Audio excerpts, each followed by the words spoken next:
A Cidade Velha, o Centro de Saúde é fundamental porque o Centro de Saúde vai representar um município e, como tal, está programado a ascensão da Cidade Velha em termos da saúde, assumir o estatuto da Delegacia de Saúde.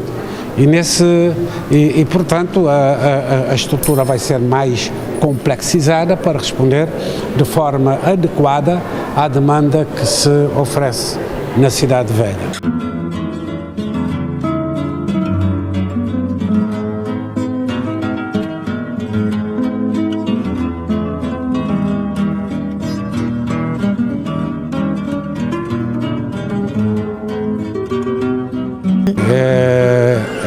Cabo Verde está a fazer a sua história, a sua evolução.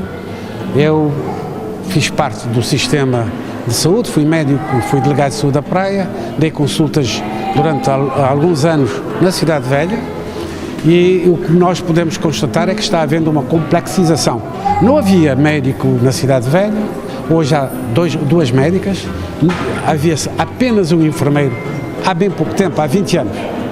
E hoje temos 7 enfermeiras, portanto, Cabo Verde está preparado para avaliar com cuidado os passos que vamos dando em prol da complexização da saúde e responder adequadamente, sem excessos, adequadamente às necessidades de cada um dos municípios.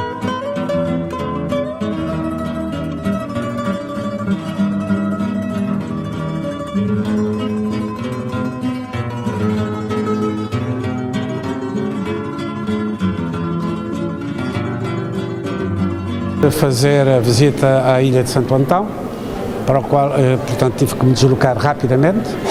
Também passei por São Vicente, não como visita oficial, mas verifiquei as construções na área da saúde que estão sendo feitas e que estão programadas. Estive no Sal, estou a terminar agora Santiago Sul.